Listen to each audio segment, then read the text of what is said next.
Hello, good afternoon, and welcome to our Health Talk. My name is Farah Schwartz, and my pronouns are she and her. On behalf of the Patient Education and Engagement Program here at the University Health Network, thank you for attending today's session on concussion. Now, a few words about our online format. This session is being recorded and will be available for viewing with closed captioning at this exact same YouTube link afterwards. Today, we'll have our presentation for approximately 40 minutes, and then we'll open it up to the audience so that you can ask questions for the rest of the session. If you have any questions about the live stream during the session, you can email us at pfep@uhn.ca. You can also, if you prefer, email us your phone number to ask for phone support, and a member of our team will call you back. On the topic of technology, we realize that anything can happen when it comes to internet connections. So, with that said, should my connection cut out at any point, have no fear. You'll be seeing one of my amazing colleagues step in to facilitate the session in my place. And we also want to note that some of our speakers are speaking from on-site at the hospital. And because of that, you may hear announcements or alert codes in the background. If this happens, we'll pause until they're complete to ensure that everyone is able to hear us. So if you have a question for the presenters today, you can submit them using the link on your screen. It's also in the description box below, and you can submit any questions at any time during the presentation. But please keep in mind a few things before you submit your question. You can choose to include your name or stay anonymous, but if you include your name, others will be able to see it. Also, please do not include any personal details about your health or condition in the question. Our health talks are for general health information only, and the speakers are not able to diagnose or provide specific treatment recommendations. And last, we will try our best to answer as many questions as we can during the question and answer period. But you can also vote for your favorite questions by clicking on the thumbs up button beside the question. So that will help bring your favorite questions up to the top so that they'll be more likely to be answered. You may notice when you submit your question that it doesn't get posted right away. And this is because we're reviewing the questions before they show up to ensure that they're not repeated. It also helps give us time to address the questions. So you may notice that delay if you do post a question. Your feedback is also important to us. So at the end of the presentation, we'll ask you to go to the link on your screen and complete a survey. The link is also available in the description box below on YouTube. We thank you in advance. Your feedback is really helpful to know for us to know what you liked, what we can improve on, and also what topics you would like to see in the future.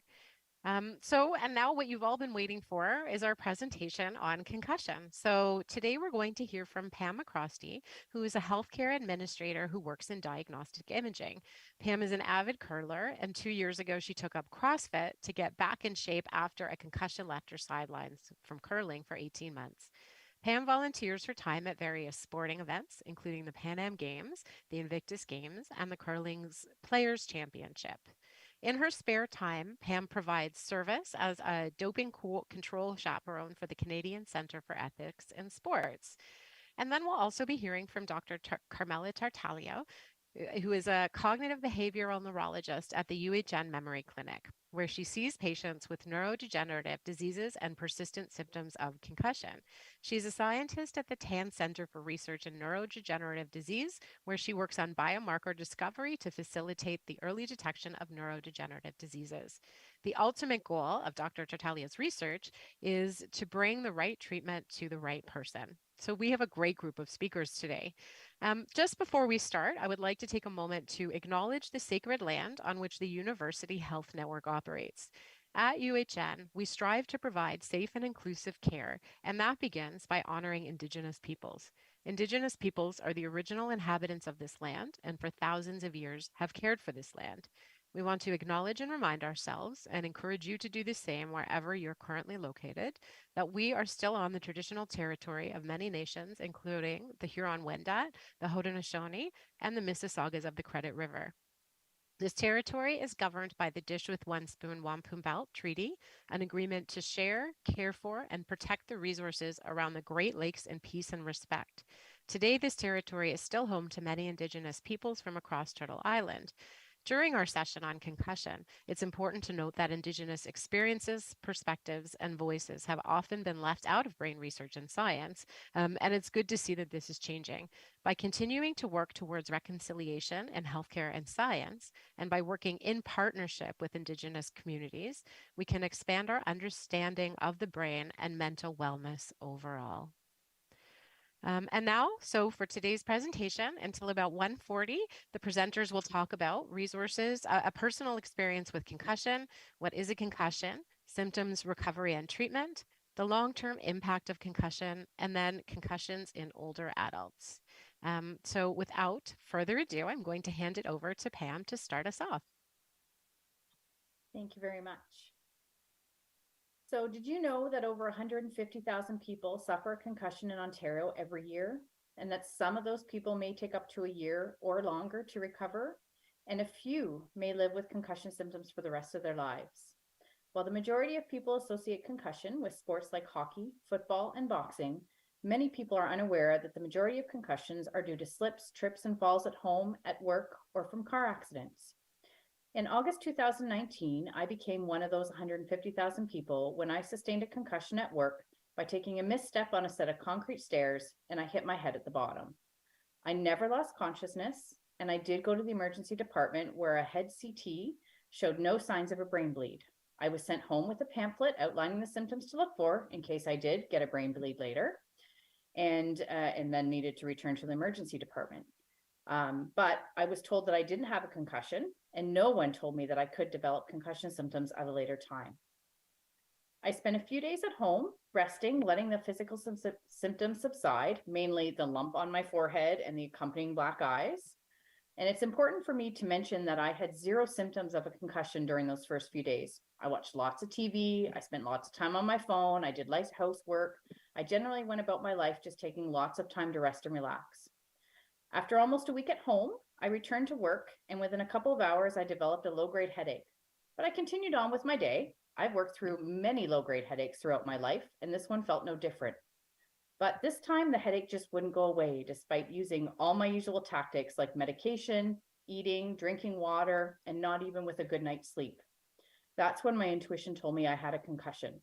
I found out later that it's actually quite common for concussion symptoms to take up to a week to appear. And this is where my journey to recovery really began. My family physician couldn't see me for more than 2 weeks.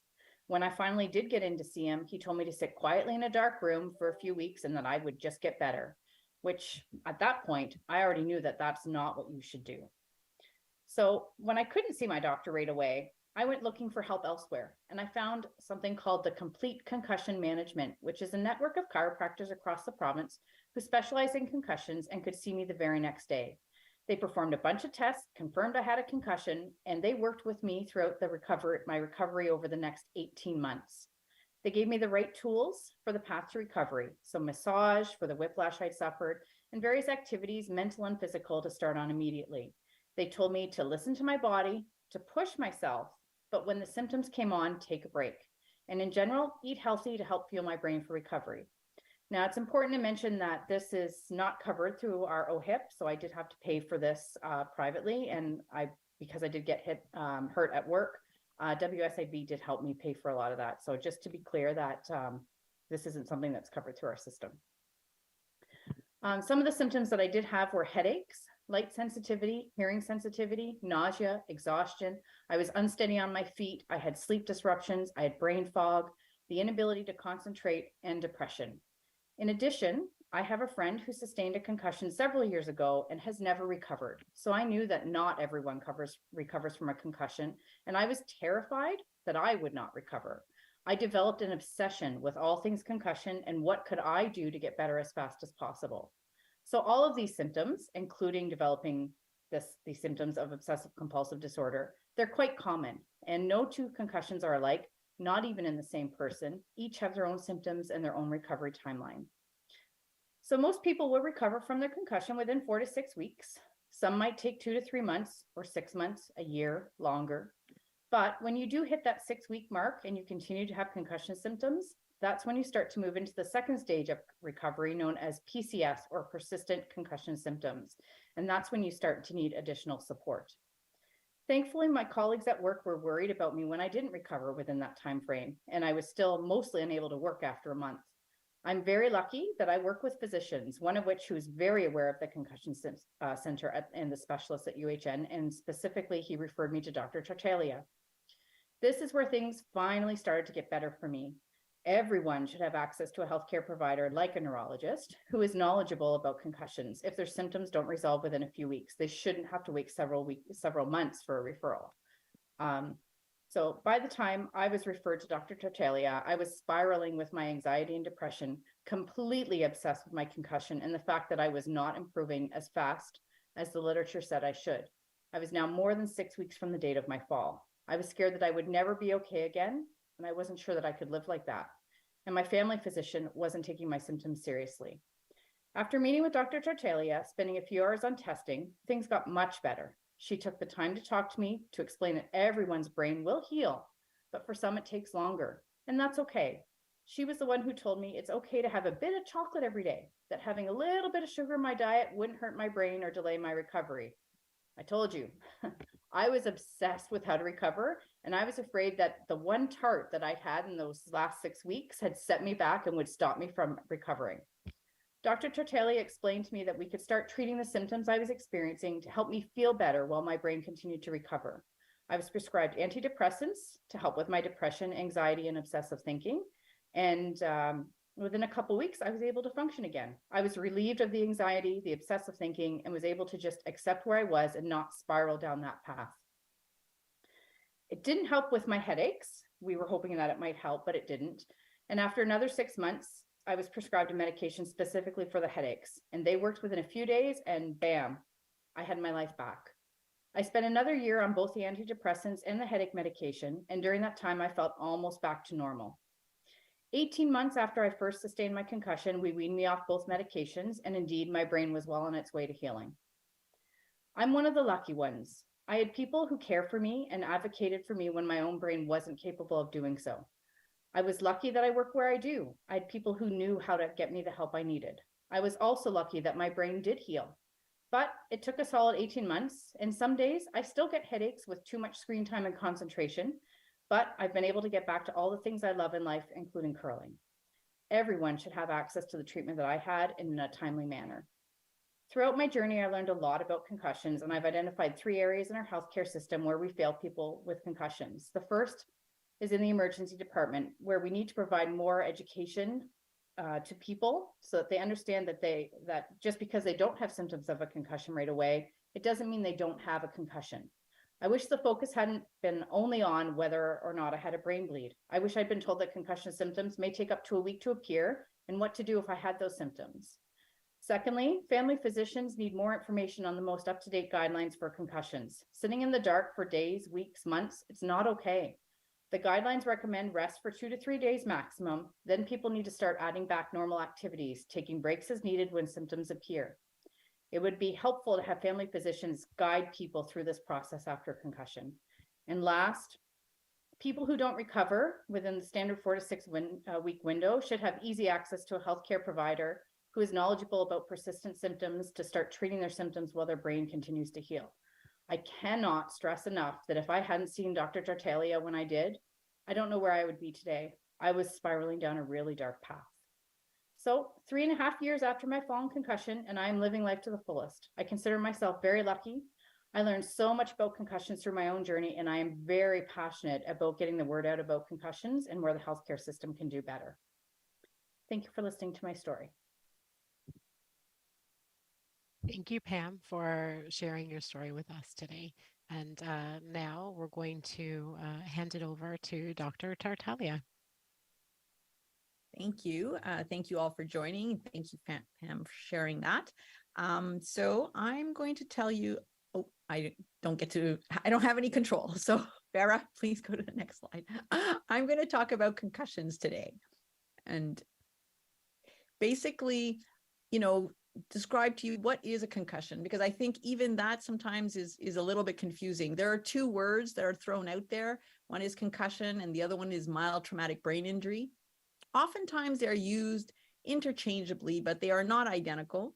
And the reason that there's so much confusion is that the experts also contribute to this confusion. So a concussion is kind of a milder form of a mild traumatic brain injury, and that's why people use them interchangeably. But basically what this means is that at the time of the assessment, and the way we do assessments, let's say in the emergency, is we look at this thing called the Glasgow Coma Scale. So how unconscious are you? Well, by the time you get to the emerge, you should be pretty, conscious, and you should be able to answer questions. And so that's why, by definition, in a concussion, you should be not that confused by the 30-minute mark. If you have loss of consciousness, which happens frequently in concussion, but not always, and is not part of the definition of concussion, you can be concussed and not have lost consciousness. But if you did lose consciousness, it should be less than 30 minutes. Sometimes people have memory loss. They're amnestic for what happened just before the concussion, or the brain injury, or what happened just after. That's okay, but it needs to last for less than 24 hours after the accident. People can be confused, they can be disoriented at the time of the accident, but these are neurological symptoms that come and then they go. Next slide, please. So what causes a concussion? Well, most of us know that a trauma to the head causes a concussion, but did you also know that trauma to other parts of the body also cause concussion? So, sometimes people have a hard fall and say, I fell, but I didn't hit my head, but, I broke a hip. Well, when you think of the type of trauma or the type of force that caused you to get a fracture in a bone, you could imagine that that's a pretty big force. And some of that force gets transmitted to the brain. So one of the problems that we see is that people really focus on broken bones, and obviously, because that really hurts and warrants, immediate treatment. But they often overlook that when you have other injuries, especially like in a motor vehicle accident or some other trauma, that even if your head didn't get hit, that you could have suffered a concussion. And sometimes that gets ignored. Next slide, please. Who gets a concussion? Well, anyone can get a concussion. There's been a lot of focus on the sports, and obviously that was an area where there were a lot of concussions, and we noticed them. But all kinds of people can get concussion, and doesn't matter what age you are, you can get a concussion. Doesn't matter what you're doing. You could be a sports or athlete, but you could get a concussion from a fall, as Pam has told you. People in the military. One unfortunate area where lots of people are getting concussions, and it's often ignored and undiagnosed, is intimate partner abuse, or abuse of any kind that involves physical. So all kinds of activities where you can have a significant force to one part of the body, and that force can be transmitted to the head, can lead to concussion. Sometimes people will have really bad whiplash, right? Just lots of a very violent movement of the neck back and forth. Well, that too can lead to concussion symptoms. So lots of things can lead to concussion. And that's why, as Pam has told you, there's lots of them. Next slide, please. So Pam already covered this. There's been documented. And that's one thing that people need to remember, is that that's the lowest number, 150,000 concussions each year, because most people, they recover. And so they're not going to go to an emergency room. They are not going to go see their family doctor. So this is the least number of concussions that are happening every year. And, the thing is that concussions are increasing. We promote activity, but one of the things that can happen with activity, with more people on the road, with more people getting out, is that there can be more accidents. And so it does seem to be an increasing number of concussions. As well, people are more aware of concussions. So obviously there's also more reporting of concussions. Next slide, please. So how is a concussion diagnosed? Well, this is the number one problem that we face. There are no diagnostic tests. So when Pam has told you that when she went, they were really focused on brain bleed. And of course, we agree with that. Nobody wants a brain bleed. That's terrible, right? But at the same time, they told her she didn't have a concussion. There was no way for them to really tell that. They basically said, they asked her a few questions. She didn't have the typical symptoms, but the typical symptoms sometimes don't show up right after that you had the injury. And so they should have said, well, look out for these because you could develop symptoms of concussion, but right now you're okay. And, you'll often see in the literature or in the media that, somebody has found a test for concussion, but actually right now we're still struggling with this. We're actively engaged in research trying to find a marker, but we don't have anything. And so, even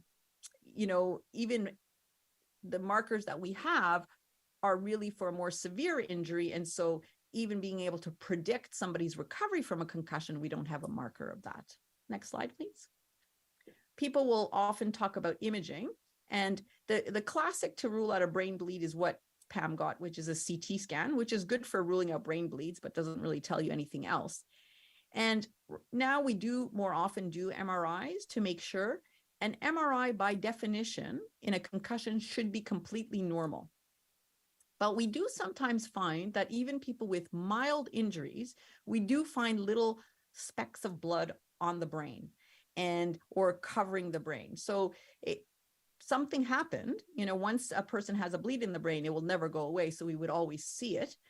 But I think the issue is that this idea that concussion has no bleeding is something that we have to keep thinking about, because right now, the more MRIs we have found that in 10% of about 150 people that we scanned in research had a little bit of blood on the brain, although their symptoms were symptoms of concussion very similar to people who had no bleeding or no microhemorrhages. So it's just to say that the definition of concussion is in flux. And so that's right. Today, it is still a clinical diagnosis. Next slide, please. So what are the concussion symptoms? What are going to people ask you about? Well, I think Pam has already told you about some of the more common ones. At the time of the concussion, the most common things that people talk about are headache. That is like upwards of 90% of people get a headache.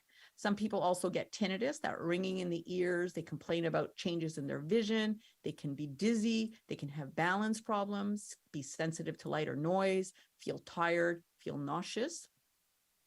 Those are the physical symptoms. These are the cognitive symptoms, which are also very common. Trouble thinking, confusion, slow, processing, memory problems, difficulty concentrating. The next set of symptoms, these are the ones that, sometimes don't develop the day that you had the injury. Although even then, sometimes people will say to me, I was crying uncontrollably. I was laughing and did not find it funny. So sometimes you see this, but most times changes in personality or mood take a few days, if not weeks and months sometimes to develop. So people will say, I've changed. I'm more irritable. I'm depressed. I feel very anxious about things. And I was never like that before. I'm very emotional about things. I can't sleep, or I sleep too much. So these are symptoms that sometimes don't show up the day of, but they are associated with concussion. Next slide, please. So as Pam has already told you, most people recover, and the typical recovery, and it was part of the definition of when we go from calling something a concussion to post-concussion, was actually 3 months. But more recently, it was discovered in 2017, after we looked at the evidence more closely, that actually most adults, they recover within 2 weeks, and most children, it takes them about 4 weeks.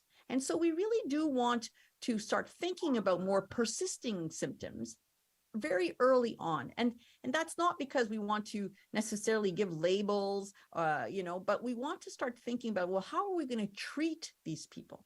What are we going to look out for to make sure that they're getting a targeted therapy very early on? Because actually 10 to 15% of people experience persisting or prolonged symptoms. And when you think of, 10 to 15% of 150,000 people, that's a lot of people who are having symptoms and aren't able to get back to their regular lives. Next slide, please. So let's look at the persisting symptoms. Next slide. These are called persistent post-concussion symptoms. or some variation of the theme. They used to be known as post-concussion syndrome, but they actually don't meet a definition for syndrome. So we've eliminated that. And, there's more than 15% of people that experience this when you look at some of the literature. And so that means in the, the very, I guess, most conservative estimate, there's about 23,000 Ontarians who are suffering from this each year. Next slide, please. And so what are they? So you'll quickly see that a lot of these overlap the symptoms that a person would get on day 1 or day 7. But some of them, as I already mentioned, like depression, anxiety, substance use disorders, personality changes, those can take a little bit more time to develop. But you can see the physical symptoms, a lot of headache, neck ache, nausea, unsteadiness, cognitive symptoms, again, the memory problems, attention, lots of attentional problems after concussion. And then the behavior, the changes in our personalities. The problem with something like substance abuse is that sometimes, gets misdiagnosed and people don't recognize how it's related to a concussion. And of course, the symptoms that you get with substance abuse overlap with concussion. And so, when we're looking at concussion as compared to other diseases, what we're really struck with is you look at all these different types of symptoms and how they each kind of play on each other. And, it's difficult to treat, right? Because you cannot just target one thing. You have to target a number of things simultaneously. But that can also help us with the treatment, and that, I'll get to later on. Next slide, please. So post-concussive symptoms and psychiatric disorders, I just want to spend a little bit of time, and I think Pam has already alluded to this, that, post-concussion psychiatric problems are very, very, very, very common. In some series, it's like 60 to 90% of people get depression, get anxiety. And the problem is that if you don't treat those, they affect recovery, right? And so, we really have to target them, and we have to target these symptoms early on. And a lot of times when people have never had any mental health issues before their concussion, they're like, you're targeting the wrong thing. If you fix my concussion, I will not have this. But actually, that isn't the way it works. The risk is obviously higher if people have had previous psychiatric disorder and for people who had more than one concussion. But I have many patients who this is the first time they've ever had any diagnosis related to mental health. Previous disorders not related to mental health can also worsen after a concussion.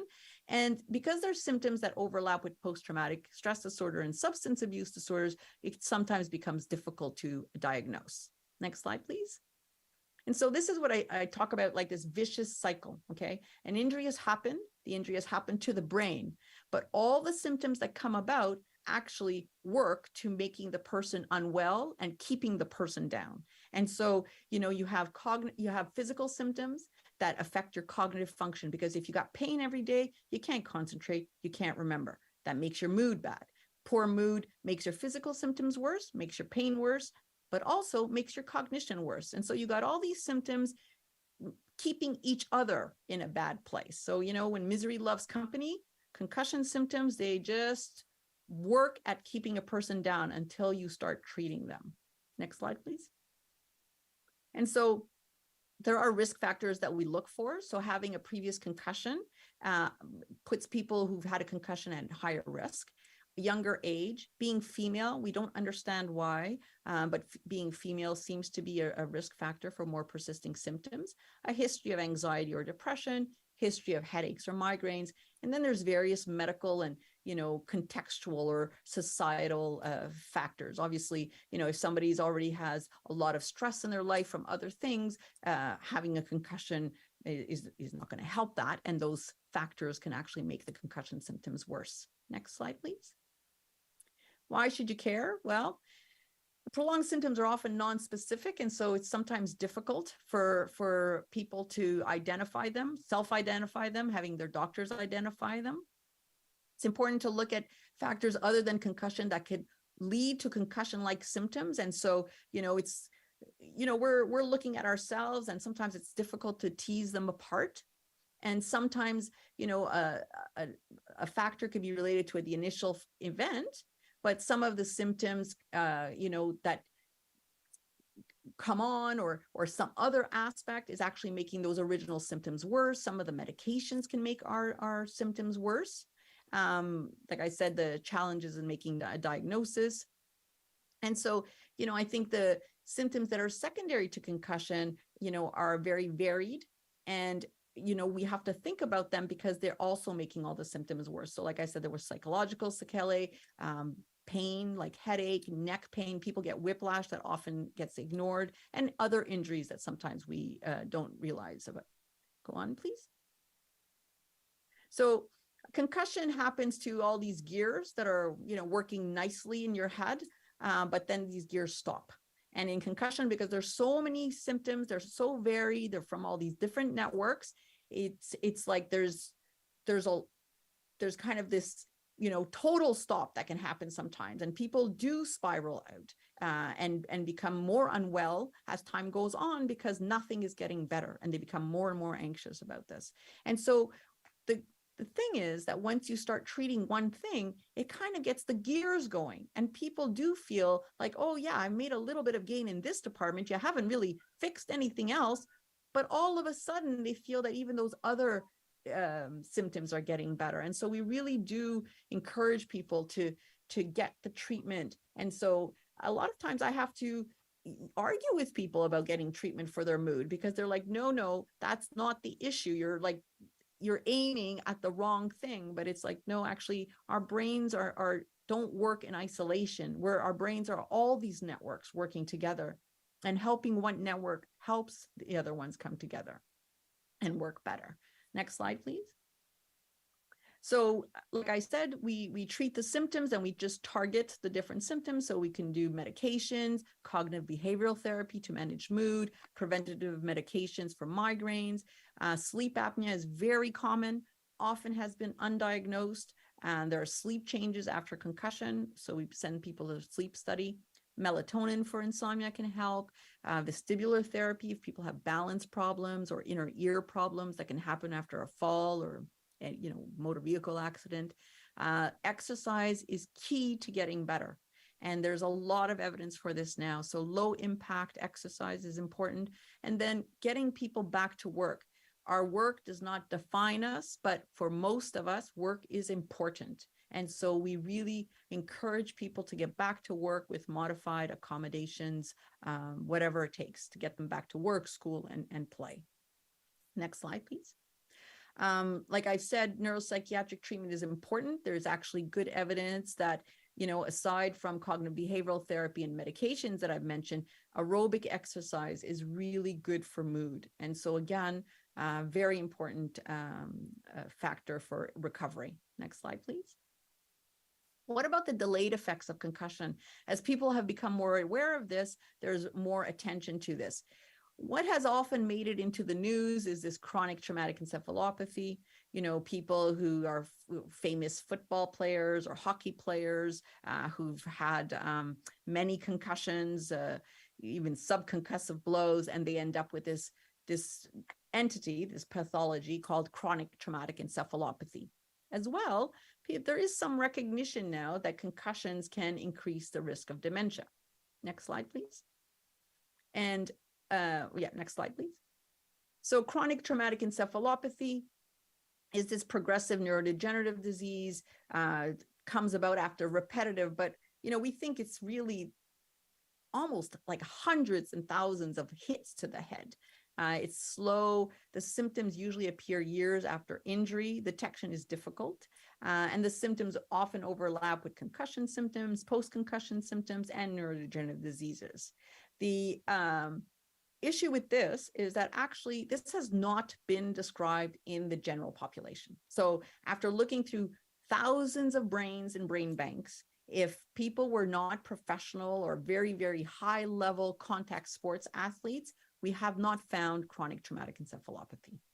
So this is something that I feel the general population doesn't really have to worry about too much, but it makes it into the news a lot. Next slide, please. And I just went through that, so that's okay. Next slide. And we can go to the next one also. So what about concussion and dementia? Next slide.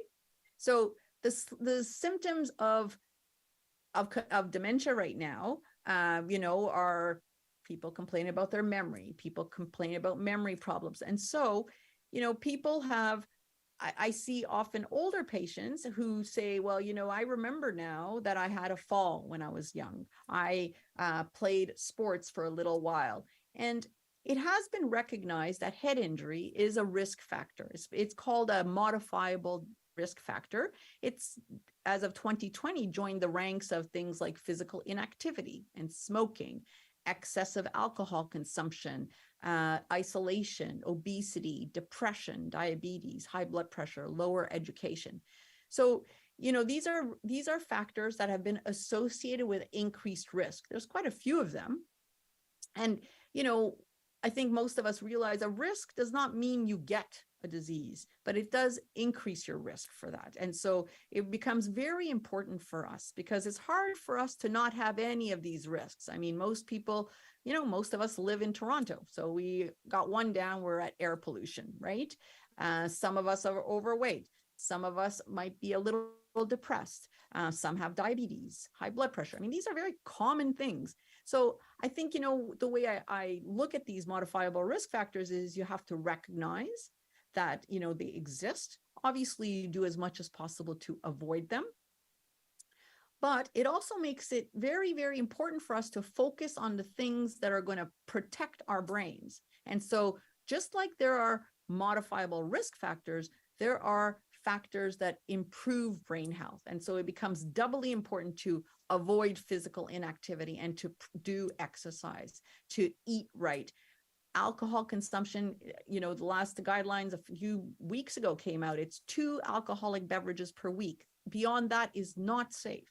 So we have to think about that. And so head injuries happen. When we were kids and we played around, most of us have fallen, hit our heads.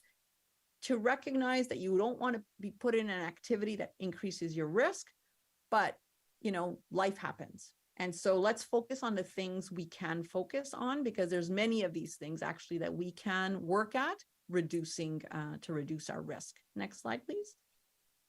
So I'm just going to talk a little bit about concussion and traumatic brain injury in older people. Next slide. This is an area that actually hasn't received as much attention. It's very uncommon and it's increasing. There's recognized now that the older population is the fastest growing population in many of our countries, and that's the population that is having the most injuries, and all kinds of injuries. This includes mild, moderate, and severe injuries. Next slide, please. So what's different for older adults? Well, the problem is the guidelines and assessment tools aren't as accurate for older people. There are so many other medical conditions and medications that can complicate the diagnosis. And older people are at higher risk of repetitive falls and more brain injuries. They're also a problem because these people, many of them are on blood thinners, which actually puts them at higher risk of brain bleed. So having something that is even more severe than just a concussion. Next slide, please.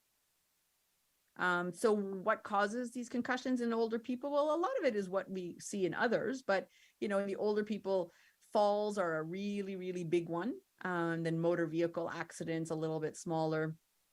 And then one thing to consider is elder abuse also. Next slide, please. So like I said, harder to diagnose because of, limits to testing. There could be baseline changes to memory, hearing, cognitive function, other diseases or medications clouding the picture. To figure out that somebody's had a concussion, somebody actually has to report that there's been some injury where there could be a concussion. But if you forget to tell people, if you're afraid to tell people because, you're afraid that you're going to be moved out of your home. So there are a lot of more challenging situations. Next slide, please. There's one of the main reasons that older people are at higher risk of something more than a concussion where you end up with a bleed is, I think you can appreciate that brain on the right at the top has a lot more black in it, a lot more space, because there's been shrinkage of the brain, which is normal. As we age, after the age of 30, 40, our brains shrink. And when you're 80, 85 years old, there can be, more shrinkage of the brain. And so lots of space. And so these spaces can promote brain bleeds. And so it's very common to ask older people who fall into, really think about if things change, there could be a delayed change because a brain bleed actually would take some time to fill the space. And because of the way the brain shrink, there are risk factors for bleeding on top of the blood thinners. Next slide, please.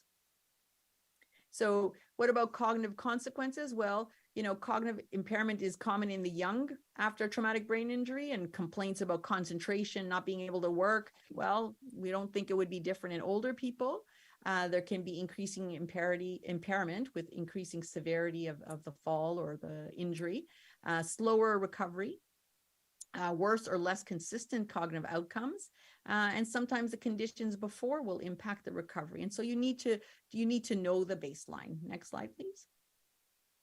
So the outcomes from older adults, well, there's some existing literature that it could be worse after traumatic brain injury. Most of that literature is for moderate or severe, so not for mild. So we don't actually know.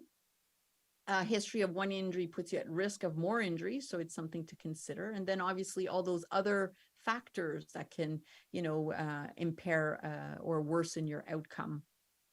And they can be slower at recovering, but there is some literature to show that actually, if you give people time, they can recover also, but it is slower. And there are more people that after a brain injury that requires hospitalization cannot go back home. Next slide, please. Again, neuropsychiatric symptoms, there's no reason to think it's going to be that there's going to be less of this, or there's not going to be this in older people. So important to consider this in older people also. If they have already a pre-existing condition and something gets worse, to think about, have they had an injury that's worsened or created new onset depression or anxiety or irritability. Next slide, please. So again, like with other people, it often goes undiagnosed. And so it's important to think about when something new or something changes. This is even more important when people have dementia, right? We often, as physicians, when somebody tells us, a family member says, oh, something has changed in this patient who has Alzheimer's disease, and we're like, oh yes, we'll make sure they don't have some infection, because infection makes people much worse. Well, think of what a brain injury would do. And so these are often missed. And of course, more likely to experience multiple concussions because of other issues. Next slide, please.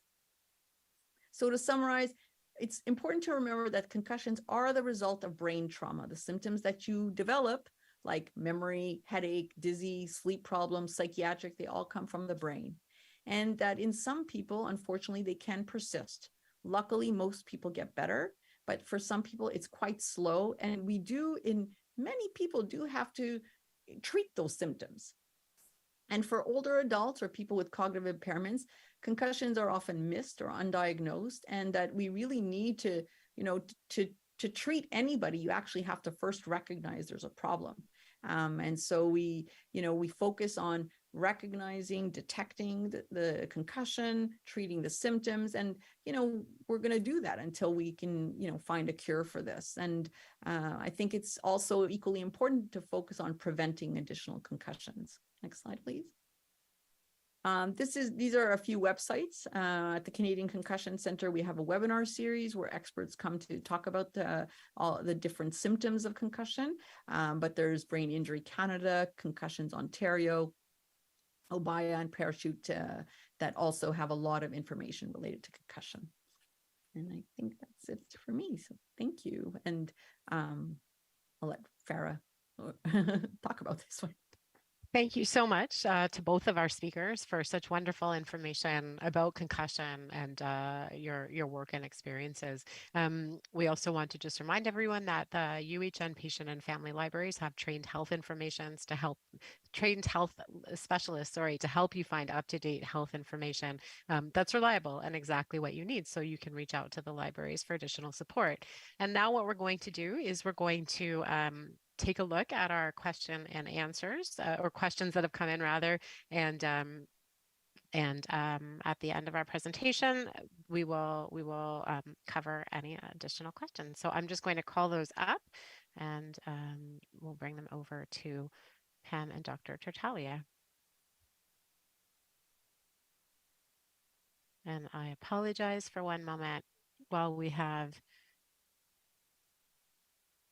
well, I just need a little more patience as our not regular health talk speaker while I call up the questions.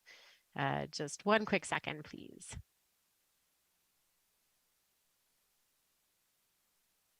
And if that doesn't work in a second, then I will just go ahead and read them out.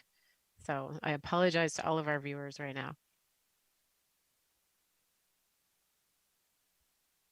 Okay.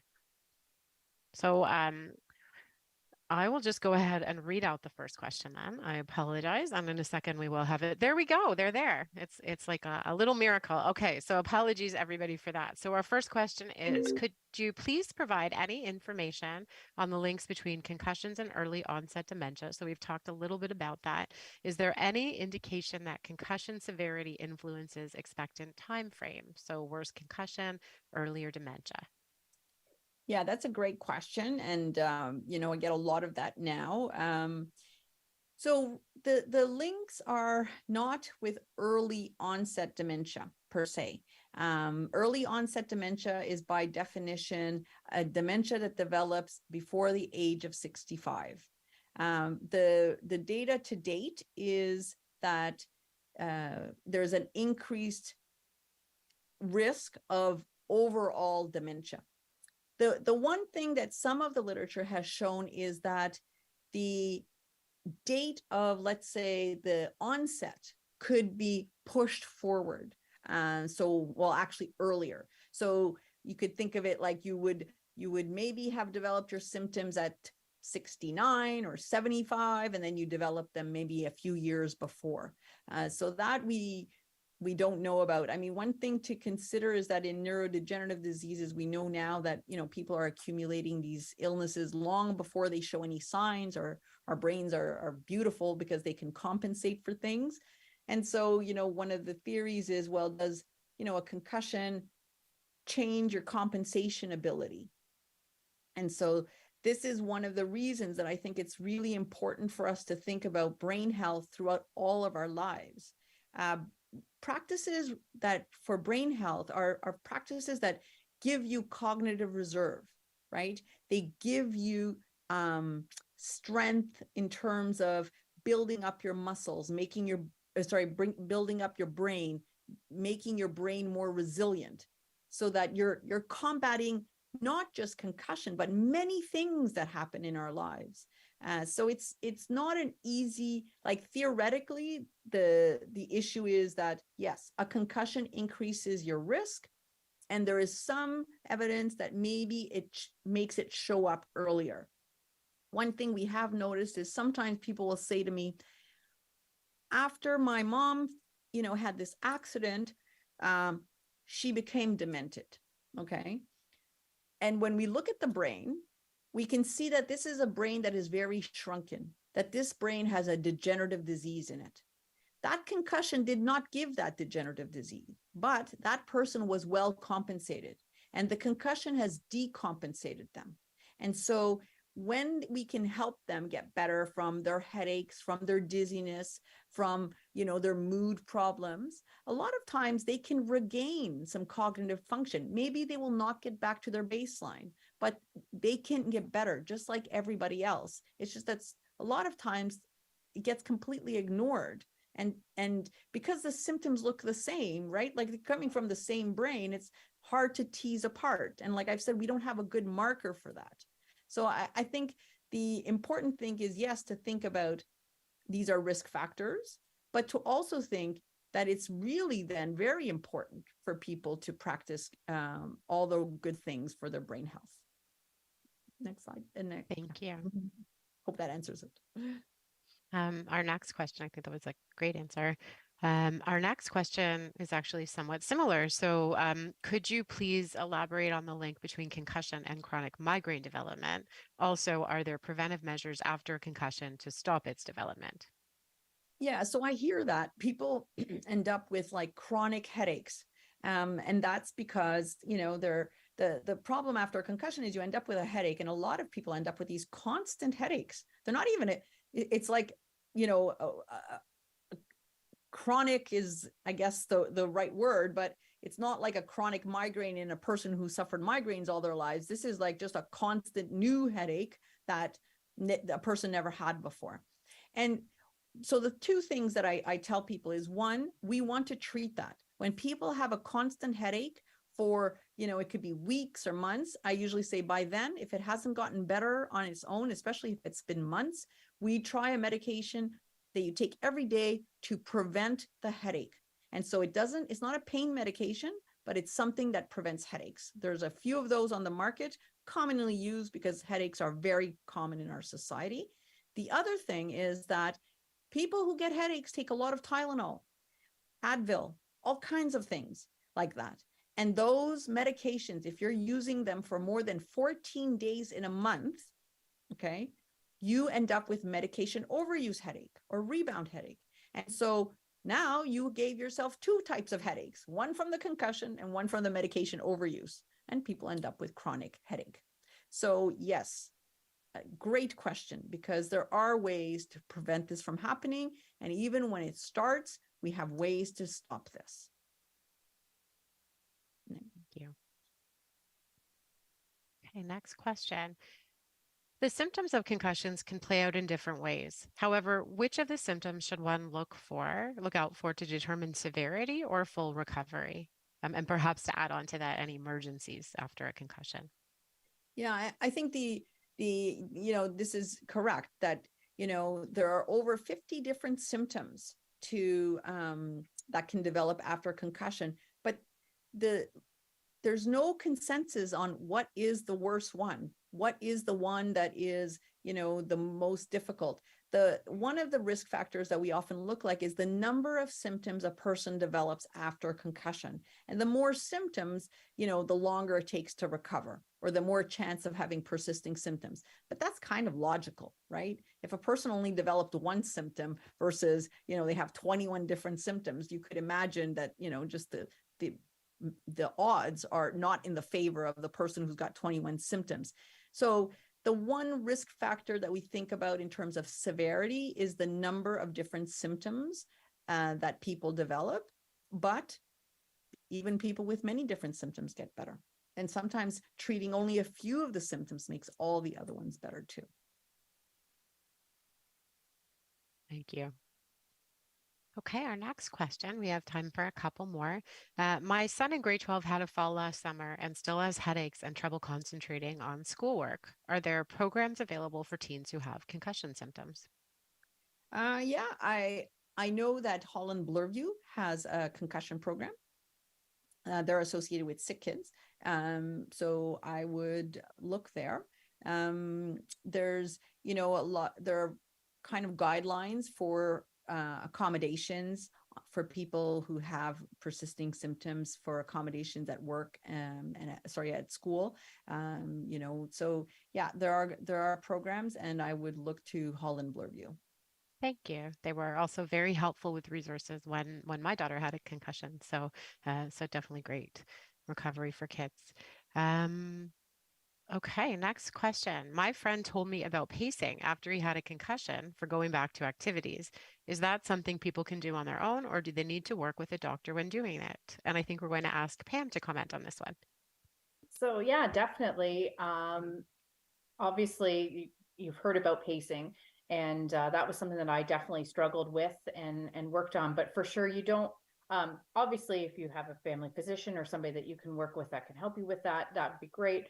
But otherwise, it's really just listening to your body. So push yourself till you start having symptoms. If you have symptoms, give it a few minutes. If they don't go away, stop. Take the time, wait for the symptoms to subside, and then push again. Yeah, and that's kind of how you would pace yourself. So yeah, so you can do it on your own for sure. Thank you, Pam. Okay, this is another great question. Is there a greater risk for people with PCS or post-concussive symptoms developing long COVID? Yeah, that's a great question. So, people, long COVID is in the kind of the same family as post-concussion symptoms, is that, if you have a pre-existing condition, that can, lead to more chronicity of your other symptoms. And so it becomes very difficult to tease apart, because somebody who has post-concussion symptoms gets COVID, they already had a headache, they already had poor mood, they, couldn't concentrate.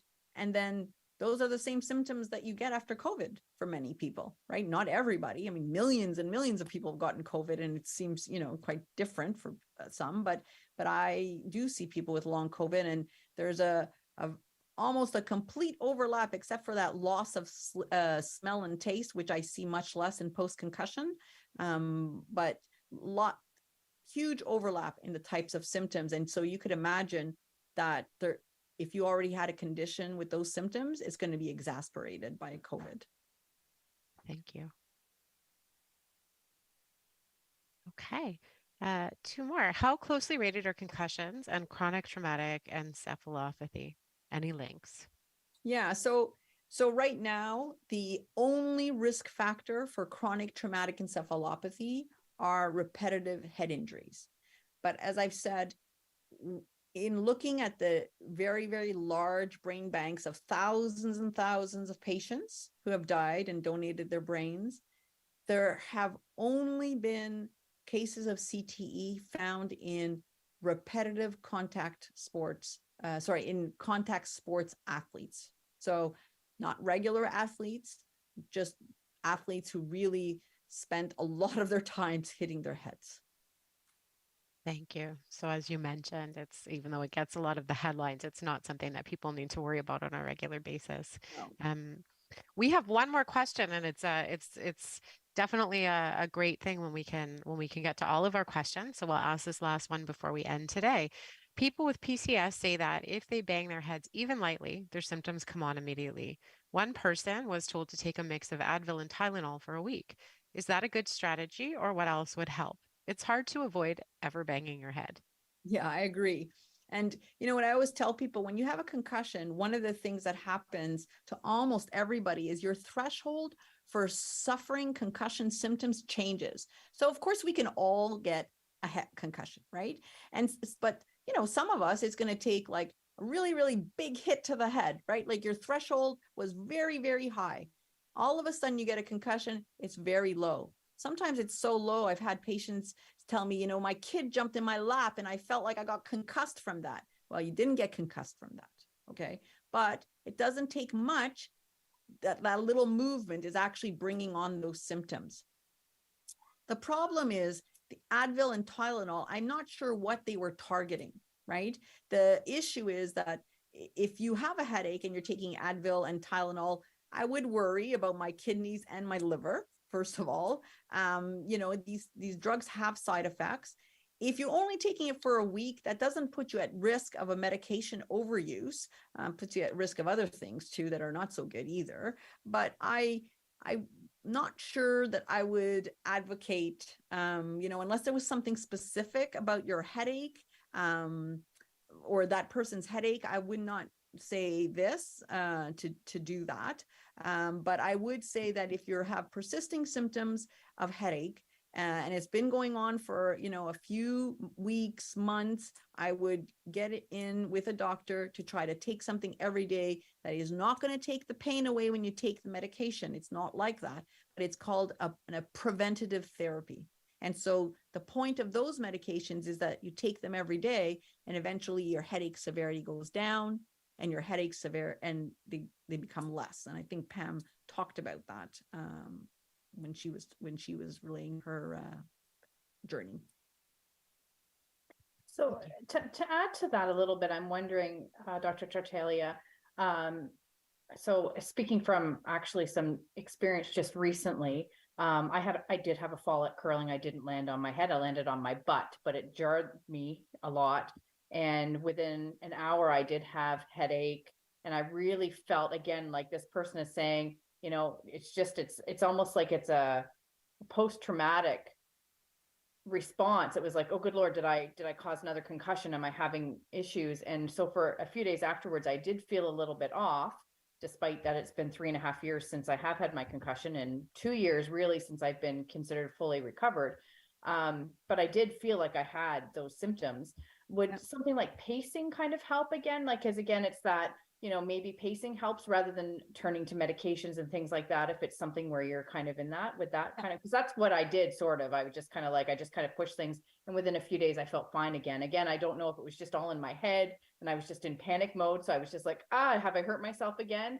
Or if it was just, if I really did hurt myself again, and it's just because I started pacing and looking after myself, it got better. Yeah, and that's it. And I think that's it. You didn't have a big massive headache or things like that, because of course, if that happened, you had a headache, you take a Tylenol or an Advil. But to start taking it on a regular basis to prevent things, unless you have the symptom, I wouldn't do that. Thank you so much. I'm going to jump in there because we're at 2 o'clock, and it is time for us to end. Although, what a great question to end on, and to hear from both of you about your expertise, and to hear about how concussion is definitely more complex, and there's a lot more to learn still, but also manageable, and for people to maintain hope if they do have concussion and it's taking longer to recover from than they expected. So, to wrap up for today, for all of our participants, our audience members, your feedback is very important to us. So please do share your feedback on the session and tell us what else you would like to hear about in the future. And you can scan the code on your screen. To find out more about our next talk next month will be on liver health in March. You can also subscribe to our e-newsletter to find out more and get lots of other information from our patient and family libraries and about UHN. So thank you so much for joining us today. We appreciate your time, and thank you to our speakers as well. Thank you.